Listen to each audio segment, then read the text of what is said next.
उत्तर प्रदेश के विधानसभा उपचुनाव की 9 सीटों पे उपचुनाव होने हैं और चुनाव के बैकग्राउंड में सपा और कांग्रेस में, समाजवादी पार्टी और कांग्रेस में बहुत ज़्यादा बहस हुई सीटों के बंटवारे को लेकर। 9 विधानसभा सीट चुनाव तो 10 पे होने थे, मिल्कीपुर पे चुनाव डिक्लेयर नहीं हुए क्योंकि मामला लिटिगेशन में फंसा हुआ था, तो 9 पे डिक्लेयर हुए।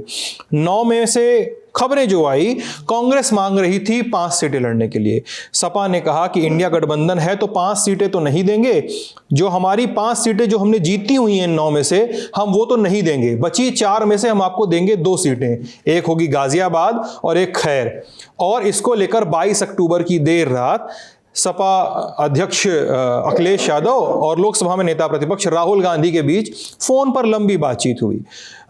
टिप्पणीकार ये भी कहते हैं कि इसके एक आध दिन पहले अखिलेश यादव ने प्रियंका गांधी से बात करने के लिए फोन भी लगाया था, लेकिन उनकी टीम की तरफ से ये कहा गया कि वो व्यस्त हैं, तो बात नहीं हो सकी। और आखिर में 22 अक्टूबर की रात के बाद अखिलेश यादव ने सुबह सुबह एक ट्वीट किया और ये लगभग जता दिया कि देखिए, यूपी में गठबंधन के मामले में तो बॉस हम ही हैं। यानी नाक की लड़ाई में अखिलेश यादव फिर से जीत गए और दोपहर उन्होंने 2 प्रत्याशियों की, गाजियाबाद और खैर की सीटों पर, बची हुई 2 सीटों पर प्रत्याशियों का नाम घोषित कर दिया। सभी 9 सीटें सपा के पास चली गई। आशीष जी, ये बताइएगा कि सपा और कांग्रेस में ये बातचीत कहां अटक गई? इतने लंबे समय तक बातचीत चली, एक तरफ अखिलेश यादव, दूसरी तरफ राहुल प्रियंका, बीच में अजय राय और तमाम नेता हाथ पैर मार रहे थे कि कोई भाई अंटी से 1-2 सीटें ज्यादा निकल जाएं, जो सपा 2 सीटें देना चाह रही थी। और आखिर तक सपा ने इनकी एक नहीं चलने दी। सपा और कांग्रेस में कहां बात बिगड़ गई? नहीं, देखिए, अगर आप पिछले कांग्रेस और समाजवादी पार्टी गठबंधन का पिछले अगर कुछ प्रकरणों को, इतिहास को देखेंगे तो 2017 में भी ऐसे हुआ था कि जिस दिन जैसे इनका गठबंधन बिल्कुल लास्ट मोमेंट में फाइनल हुआ था। फिर अभी जो 24 का इलेक्शन हुआ, इसमें भी इसी तरह से हुआ। तो बीच में फाइनल कौन करता था? प्रियंका गांधी बात करती थी और उनको वो उस गठबंधन पर पूरा मोहर लगाती थी, क्योंकि वो यूपी की प्रभारी रही हैं और उस हिसाब से करती थी। प्रियंका गांधी लड़ रही थी वायनाड से चुनाव, तो वो जो लिंक था अखिलेश यादव और कांग्रेस पार्टी में बीच में एक तो वो बिल्कुल मिसिंग था इस बार। तो अब इसीलिए जो एक रवैया था, धड़ तब तनातनी मच गई। अगर प्रियंका गांधी जो पालन करती थी वो कांग्रेस तरफ से थोड़ा सा एक लिबरल उनका अप्रोच होता था और वो थोड़ा सा पीछे एक दो पीछे भी हटती थी कदम जो है। तो ये प्रियंका फैक्टर को ना होने से भी ये डील जो है वो उस तरह से उतने अच्छे से वो बातचीत नहीं हो पाई, आगे नहीं बढ़ पाई।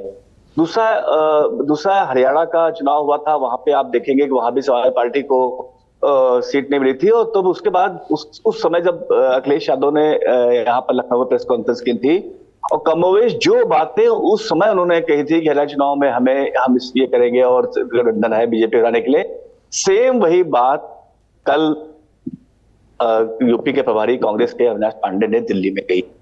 तो ये इस तरह से था कि कांग्रेस को वहां हरियाणा में सपा को सीट नहीं दी, तो सपा भी यहाँ, और चूंकि हरियाणा में कांग्रेस का प्रदर्शन अच्छा नहीं हुआ तो उनकी यूपी में उनकी बार्गेनिंग पावर थोड़ा कम हुई। इसीलिए जैसे रिजल्ट आता है, समाजवादी पार्टी अपने 6 कैंडिडेट की घोषणा जो है तुरंत कर देती है, उसमें बिना कांग्रेस से पूछे, जबकि कांग्रेस 5 सीटों पे दवा ठोक रही थी। फिर कांग्रेस, ये तय होता है कि कांग्रेस जो है गाजियाबाद और खैर पे चुनाव लड़ेगी, जो बीजेपी के स्ट्रॉन्ग होल्ड थे। तो कांग्रेस को लगता था कि कांग्रेस के नेताओं को लगता है कि 2 सीटें लड़कर और बुरी है, जहां पर उन सीटों को दिया जहां पर कांग्रेस हमेशा 4थे नंबर पे रही की पार्टी रही है, 3-4 नंबर की। तो वहां से लड़कर अगर ये संदेश देना कि कांग्रेस जो है वो का कोई अस्तित्व नहीं है, अगर लड़के बुरी तरह हारते बीजेपी से, तो उनके हरियाणा के हार के बाद ये जो है आगे की यूपी में बार्गेनिंग पावर भी कम होती। इससे कांग्रेस ने भी एक मैसेज दिया है कि चलिए ठीक है, हम तो ना संगठन लड़ रहे हैं, इंडिया गठबंधन उतना ही इंडिया गठबंधन बरकरार है जितना इंडिया गठबंधन हरियाणा में बरकरार था समाजवादी पार्टी के हिसाब से मैं कहा जाऊँ। राहुल सर, मैं आपके पास आता हूं। जैसे आशीष भाई जो बात बोल रहे थे कि प्रियंका गांधी का चुनाव लड़ना एक बड़ा फैक्टर है। हरियाणा में जब अहिरवाल बेल्ट में समाजवादी पार्टी कुछ सीटें मांग रही थी सपा कांग्रेस से और उन्हें नहीं दिया गया, तो ये भी देखा गया कि चुनाव के दरमियान ही अखिलेश यादव विदेश यात्रा पे चले गए थे। गोया उन्हें कि चुनाव के इस पूरे तामझाम से ज़्यादा मतलब न हो, इस तरह की पॉलिटिकल मैसेजिंग सामने आई थी। और उसके बाद सिर्फ यूपी ही नहीं, इसके पहले जम्मू कश्मीर में जब चुनाव के नतीजे आए और उमर अब्दुल्ला ने सरकार का गठन किया तो उन्हें 4 निर्दलियों का समर्थन मिल गया। और वहां पर भी कांग्रेस इसी टोन में बात करती हुई नजर आई कि हम मंत्री पद नहीं लेंगे, लेकिन हम गठबंधन के साथ हैं, बाहर से समर्थन है। वही स्वर आपको उत्तर प्रदेश में दिखाई दे रहा है।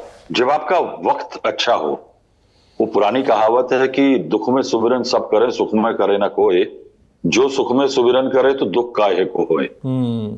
कांग्रेस की प्रॉब्लम ये हुई कि एक जो रिजल्ट आया 100 के करीब सीटें आ गई, मोदी की पार्टी का सीटों का गिर जाना पर्याय बन गया कि बीजेपी हार गई और कांग्रेस और उसके सहयोगी जीत गए।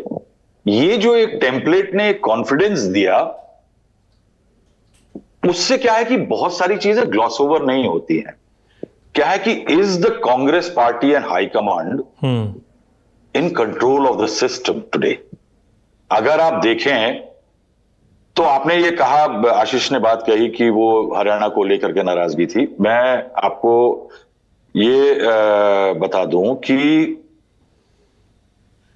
जब मध्य प्रदेश का चुनाव हुआ था 2023 में, उस समय पे अखिलेश ने 4-5 सीटें मध्य प्रदेश में मांगी थी, लेकिन उस समय पे कमलनाथ जो थे वो टोटली कॉन्फिडेंट थे कि साहब कांग्रेस चुनाव जीत रही है, बीजेपी बाहर गई, सत्ता में हम आने वाले हैं, तो हमें किसी की जरूरत नहीं।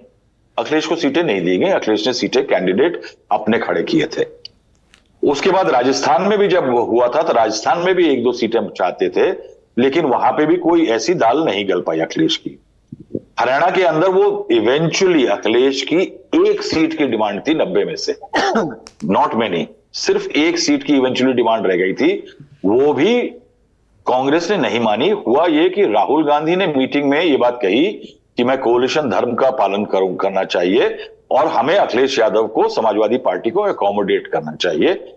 लेकिन उस समय भूपेंद्र सिंह हुड्डा का ऐसा होल्ड था, या मैं ये कहूंगा कि आप दुकान आपकी है, गल्ले पे आपने किसी को तोलने के लिए बिठाया है, किसी को पैसे लेने के लिए बिठाया है, तो साहब जिम्मेदार तो आप ही है ना।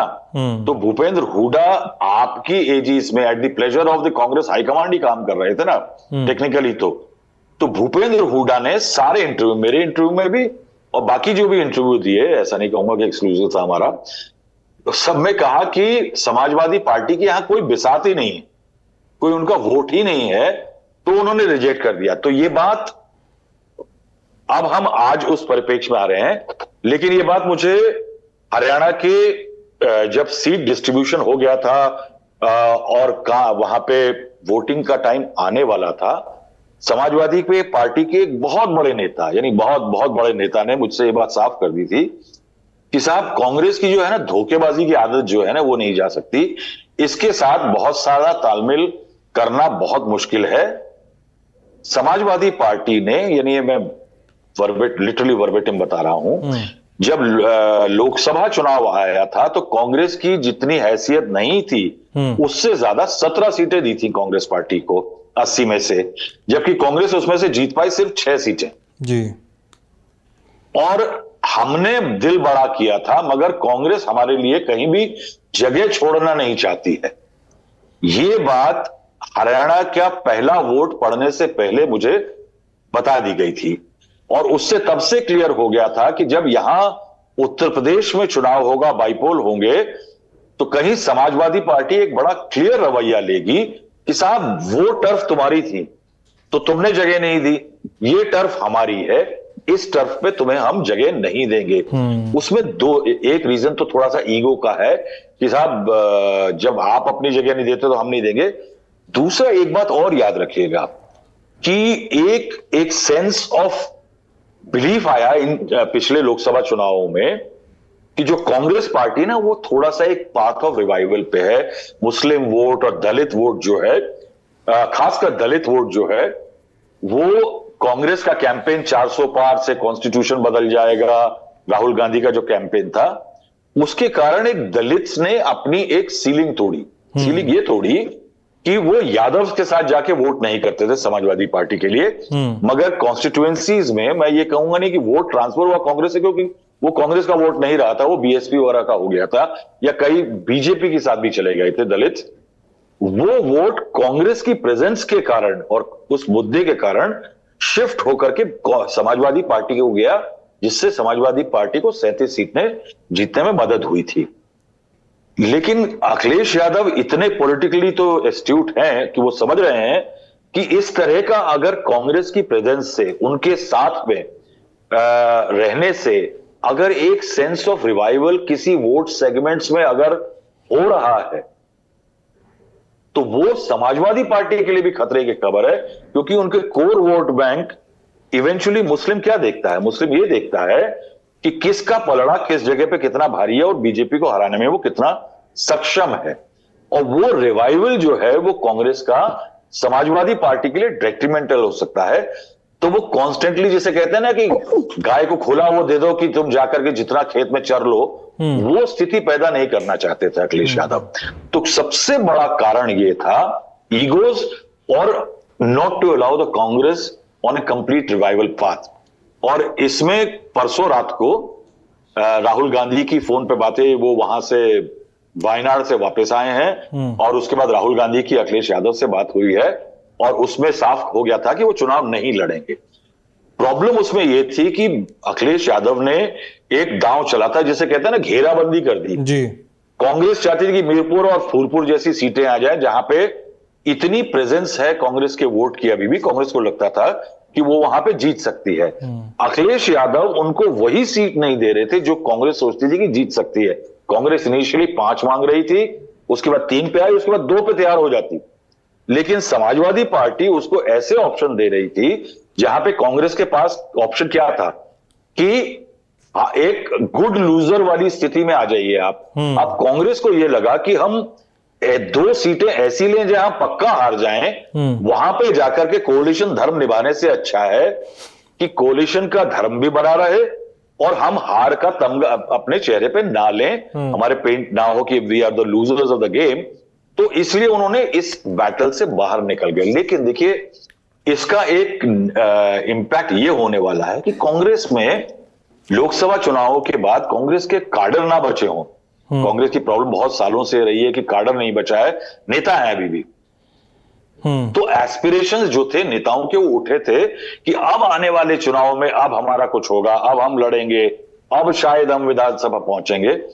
तो क्या है कि एक सेगमेंट जो है वो कांग्रेस का जो है उसको वो हतोत्साहित होगा, क्योंकि उसको लगेगा कि मेरी पार्टी अब बैटल में नहीं आ रही।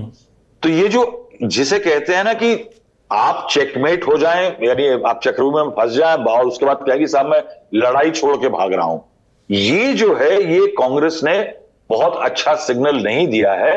बट मैं ये कहूंगा कि अखिलेश यादव ने इवेंचुअली बैटल को अपने और बीजेपी के बीच में कर लिया है।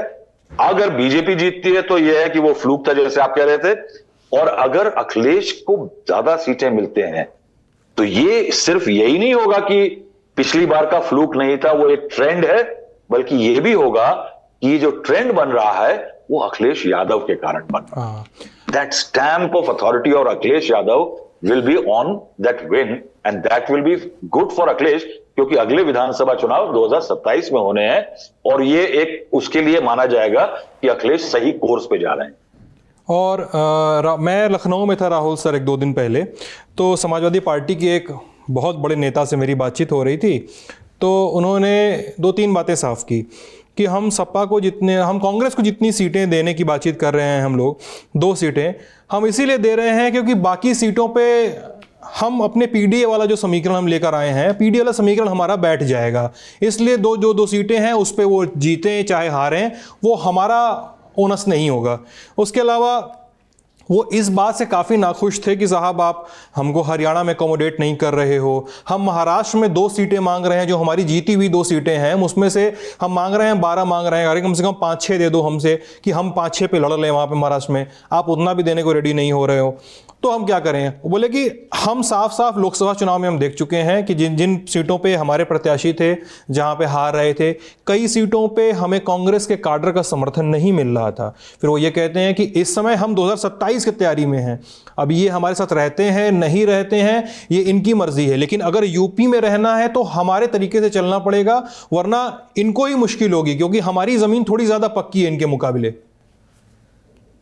बिल्कुल बिल्कुल, ये क्लियर सिग्नल है समाजवादी पार्टी की तरफ से कि ये खेत हमारा है, और उसके अंदर मुझे बीच में, अगर आप बीच में देखें तो एक सेंस ऑफ वीकनेस दिख रही थी समाजवादी पार्टी में 2014 की और 17 की हार के बाद से, कि वो लग रहा था जैसे कि अकेले चुनाव में जाने में डरती थी और अलायंस पार्टनर को ज्यादा स्पेस देती थी। अगर आप 2019 का चुनाव भी देखें, जो मायावती जी के साथ लड़ा गया, उसमें जिस तरह का सीट डिस्ट्रीब्यूशन इवेंचुअली हुआ और वोटिंग हुआ, उसमें समाजवादी पार्टी का वोट तो मायावती को थोड़ा बहुत मिला, लेकिन बीएसपी का वोट समाजवादी पार्टी को ट्रांसफर नहीं हुआ था। वो बेनिफिट जो है, अखिलेश यादव को यह बात समझ आ गई है कि मैं कोलिशन भी करूं, मैं स्पेस भी ज्यादा दे दूं और मेरे से लोग बेनिफिट उठा जाएं, मगर मुझे बेनिफिट एक्रू ना हो। तो मैं ये कहूंगा कि कोलिशन पॉलिटिक्स में अपनी जगह को होल्ड करने की पहली सक्षमता जो है अखिलेश यादव ने इस 9 सीटों के टिकट डिस्ट्रीब्यूशन में दिखाई है। सोचिए पॉलिटिक्स कितनी विषम चीज है कि आप 400 सीटों के उसमें 80 लोकसभा सीटों में नहीं कर पाते हैं, मगर आप 9 विधानसभा के बाइपोल में ये डिस्प्ले कर पाते हैं और समझ दिखा पाते हैं कि आपको अपना ग्राउंड कैसे होल्ड करना है और अपने सहयोगी को भी कितनी जगह देनी है, ये तय करना है। मुझे याद आता 2019 की बात कर रहे हैं। 2019 के लोकसभा चुनाव के बाद एक मीटिंग हुई थी लखनऊ में, जिसमें अखिलेश यादव, मुलायम सिंह यादव और सपा के सारे वरिष्ठ नेता मौजूद थे। तो उनमें से मौजूद एक नेता ने मुझे किस्सा बताया था कि चुनाव के बाद मुलायम सिंह यादव, नतीजों के बाद मुलायम सिंह यादव ने उस भरी मीटिंग में अखिलेश यादव से कहा था कि आपको जब सीटें बांट रहे थे मायावती के साथ, जब आप सीटों का बंटवारा कर रहे थे, तो आपको यह ध्यान देना चाहिए था कि उनके वोट भी आपके हिस्से में आते। मतलब ये मुलायम सिंह यादव की सीधी समझाइश थी अखिलेश यादव को कि आप ये मैनेज कर पाने में कठिन है। जो बात आप कह रहे थे कि मायावती का वोट आपको ट्रांसफर नहीं हो रहा है भले, लेकिन आप उनको सारी सीटें, आप सारा वोट उनको दिलवा रहे हो। तभी मुरादाबाद मंडल की 5-6 सीटें सारी मायावती के हिस्से में जाती हैं।